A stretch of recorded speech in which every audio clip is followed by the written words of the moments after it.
Bonjour à tous et à toutes, me revoilà pour une très courte vidéo. Auparavant, je vous ai montré la dernière ou l'avant-dernière vidéo. C'était pour vous montrer ma dernière réalisation scrap. C'était celle-ci. Vous vous rappelez, la boîte, on l'ouvre, une grande boîte de 26 sur une dizaine de centimètres. Voilà. Et puis, donc quand on ouvre... voilà, on a la possibilité encore, comme je l'avais expliqué, de mettre des pochettes. Et puis là, on a un mini-album assez important, puisque on a 10 pages de chaque côté, recto verso. Voilà, en sachant que comme j'ai utilisé du beau papier, je ne veux pas recouvrir certains beaux motifs. Donc ça se ferme assez bien. Si vous voulez plus d'explications, vous retournez sur cette vidéo-là.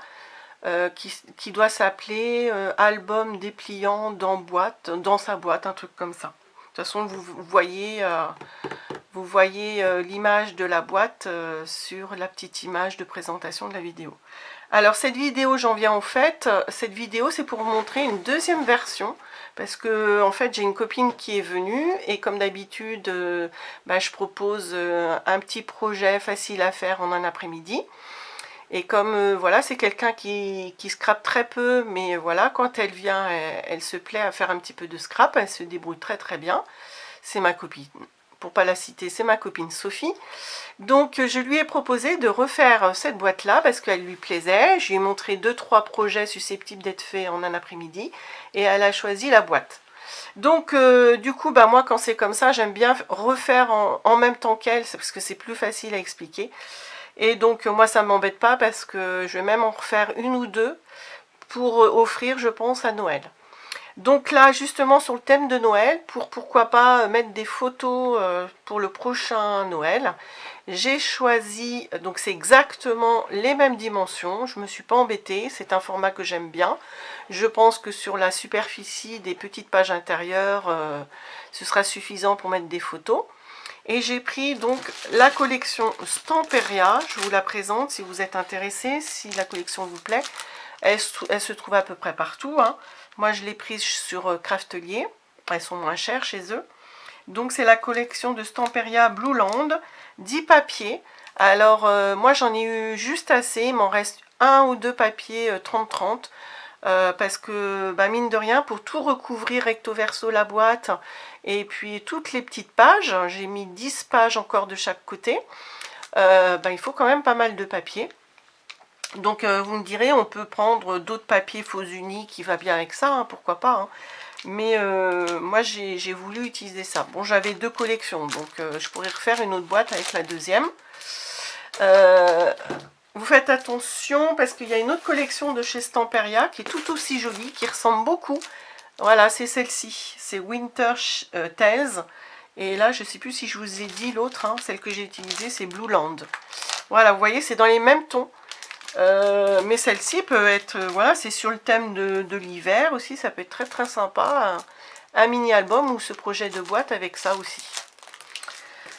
Donc je vous montre, voilà, donc c'est exactement, je répète, c'est la même chose. J'ai utilisé une autre perforatrice pour changer un petit peu là.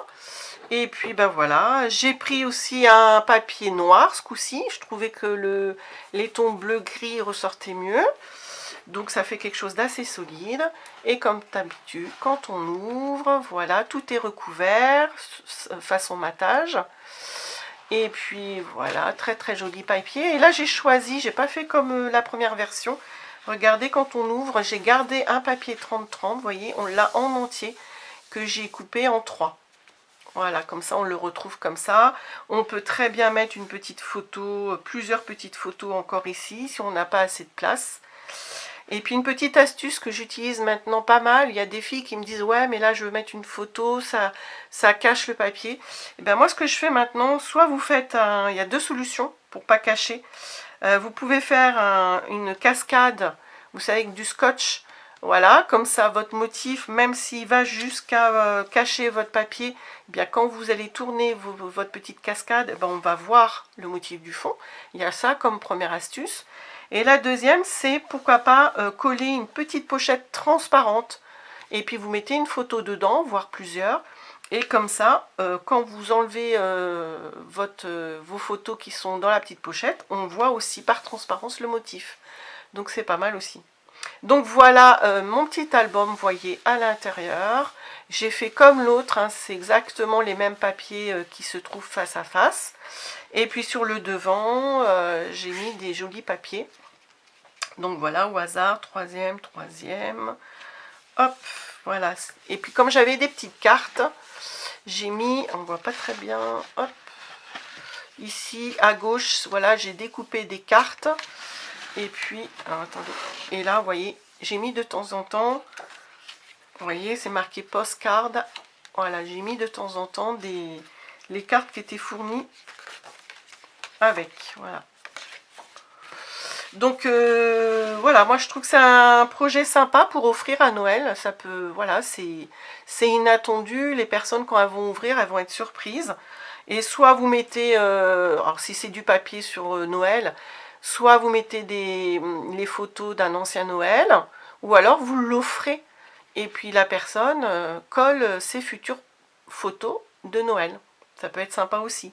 Alors moi j'en ai un mais je ne l'ai pas mis, et puis pour que les personnes sachent où coller leurs photos, là par exemple on les invite à pas mettre de photos là-dessus parce que c'est joli, ben moi j'ai un petit tampon et c'est marqué photo, ou alors oui photo ici, et puis vous le tamponnez sur la page en question.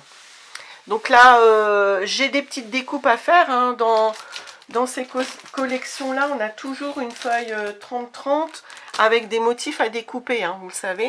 Donc là je peux, moi je verrais bien aussi offrir par exemple ça. Je vais rajouter les tampons collés ici, la photo, et puis dans une petite pochette bah, vous joignez les découpes qui sont dans la collection que vous avez décollé, vous avez découpé auparavant. Vous mettez ça dans une petite pochette et puis vous dites, voilà, vous expliquez, voilà, quand tu mettras ta photo, pour peu que ce soit des gens qui... Moi souvent j'offre ça à des gens qui ne scrapent pas, et donc ils n'ont plus que la photo à mettre et puis coller un petit embellissement que j'ai donné dans une petite pochette. En général, ils sont super contentes. Je dis contente parce que souvent, enfin, j'ai toujours offert ça qu'à des femmes. Mais bon, après, pourquoi pas un homme, un album plus masculin, pourquoi pas.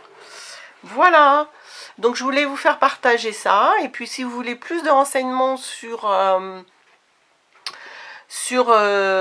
quelle vidéo je me suis basée pour faire cette boîte-là, vous retournez sur la première vidéo, sur celle-ci. Et il me semble que j'expliquais que sur demande, je ferai un tuto par rapport à ces dimensions-là, mais beaucoup plus tard, puisque je pense que c'est un projet que je vais faire en crop. Voilà, ben je vous laisse sur ce et je vous dis un bon dimanche, bien pluvieux. Au revoir, c'est une journée à scraper. Au revoir.